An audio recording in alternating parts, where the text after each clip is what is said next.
മുഖ്യമന്ത്രി പിണറായി വിജയന്റെ ഓഫീസ് കേന്ദ്രീകരിച്ച് നടന്ന അതീവ ഗുരുതരമായ ഒരു ഡാറ്റാ മോഷണത്തിന്റെ തെളിവുകൾ ഇപ്പോൾ പുറത്തു വന്നിരിക്കുകയാണ്. സാധാരണക്കാരായ സർക്കാർ ജീവനക്കാരുടെ വ്യക്തിവിവരങ്ങൾ രാഷ്ട്രീയ ലാഭത്തിനായി മുഖ്യമന്ത്രിയുടെ ഓഫീസ് നേരിട്ട് ഇടപെട്ട് മോഷ്ടിച്ചു എന്ന ഞെട്ടിക്കുന്ന വെളിപ്പെടുത്തലുമായി പ്രതിപക്ഷ നേതാവ് രമേശ് ചെന്നിത്തല രംഗത്തെത്തിയിരിക്കുകയുമാണ്. ഇത് വെറും ഒരു രാഷ്ട്രീയ ആരോപണമല്ല. മുഖ്യമന്ത്രിയുടെ ഓഫീസിൽ നിന്നും അയച്ച ഔദ്യോഗിക കത്ത് പുറത്തുവിട്ടുകൊണ്ടാണ് രമേശ് ചെന്നിത്തല സർക്കാരിനെ നേരിട്ട് വെല്ലുവിളിക്കുന്നത്. എന്താണ് രമേശ് ചെന്നിത്തല പുറത്തുവിട്ട ഈ രേഖകളിൽ നിന്ന് പറയുന്നത് എന്ന് നാം ഗൗരവമായി പരിശോധിക്കേണ്ടതുണ്ട്.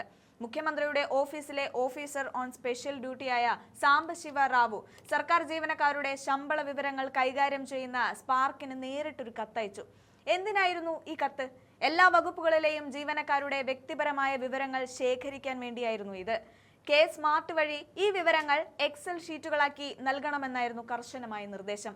അതായത് സ്വന്തം ജീവനക്കാരുടെ വിവരങ്ങൾ പോലും സുരക്ഷിതമായി വെക്കാൻ കഴിയാത്ത ഒരവസ്ഥയിലേക്ക് പിണറായി സർക്കാർ എത്തിയിരിക്കുന്നു. PRD സ്പെഷ്യൽ സെക്രട്ടറിക്ക് ഈ വിവരങ്ങൾ കൈമാറാനായിരുന്നു ആ നിർദ്ദേശം. സർക്കാരിന്റെ ഔദ്യോഗിക സംവിധാനത്തെ വെറും ഒരു പാർട്ടി പ്രചാരണത്തിനുള്ള ഡാറ്റാ ബാങ്കാക്കി മുഖ്യമന്ത്രിയുടെ ഓഫീസ് മാറ്റിയിരിക്കുകയാണ്. രമേശ് ചെന്നിത്തല ഉയർത്തുന്ന ചോദ്യം വളരെ പ്രസക്തമാണ്. മുഖ്യമന്ത്രി അറിയാതെ അദ്ദേഹത്തിന്റെ ഓഫീസിലിരുന്ന് ഇത്തരം ഒരു കത്തയക്കാൻ ആർക്കെങ്കിലും ധൈര്യമുണ്ടാകുമോ? ഒരിക്കലുമില്ല.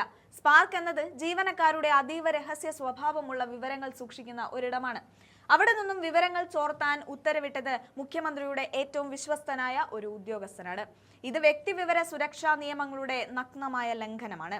ഇതിന്റെ അർത്ഥം നമ്മുടെ ഉദ്യോഗസ്ഥരുടെ ഫോൺ നമ്പറും വിലാസവും മറ്റ് സ്വകാര്യ വിവരങ്ങളും ഇപ്പോൾ ഭരണകക്ഷിയുടെ IT സെല്ലിന്റെ കൈകളിൽ എത്തിയിരിക്കുന്നു എന്നതാണ്. വരാനിരിക്കുന്ന തെരഞ്ഞെടുപ്പ് മുന്നിൽ കണ്ടുകൊണ്ട് നടത്തിയ ഈ നീക്കം ജനാധിപത്യത്തിന് തന്നെ വലിയ ഭീഷണിയാണ്. മുഖ്യമന്ത്രിക്കെതിരെ നേരിട്ട് കേസെടുക്കേണ്ട സാഹചര്യമാണ് നിലവിലുള്ളതെന്ന് ചെന്നിത്തല മുന്നറിയിപ്പ് നൽകുന്നുമുണ്ട്. സർക്കാർ ജീവനക്കാരുടെയും അവരുടെ സ്വകാര്യതയെയും വിൽക്കുന്ന ഒരു ഭരണകൂടമായി ഇത് മാറിയിരിക്കുകയുമാണ്. ഡാറ്റ ചോർച്ചയുടെ കാര്യത്തിൽ പണ്ട് സ്പ്രിംഗ്ലർ വിവാദമുണ്ടായപ്പോൾ നമ്മൾ കണ്ടതാണ് സർക്കാരിന്റെ ഒത്തുകളി. ഇപ്പോൾ അത് സ്വന്തം ഓഫീസിൽ നിന്ന് തന്നെ ആസൂത്രിതമായി നടപ്പിലാക്കിയിരിക്കുന്നു. സ്പാർക്കിലെ വിവരങ്ങൾ എന്തിനാണ് PRDക്ക് നൽകുന്നത്? സർക്കാർ നേട്ടങ്ങൾ ഓരോ ജീവനക്കാരന്റെയും ഫോണിലേക്ക് നേരിട്ട് എത്തിക്കാനും അവരെ രാഷ്ട്രീയമായി സ്വാധീനിക്കാനും വേണ്ടിയുള്ള ഗൂഢാലോചനയല്ലേ ഇത്? ഇതിന് മറുപടി പറയാൻ മുഖ്യമന്ത്രി തയ്യാറാകണം.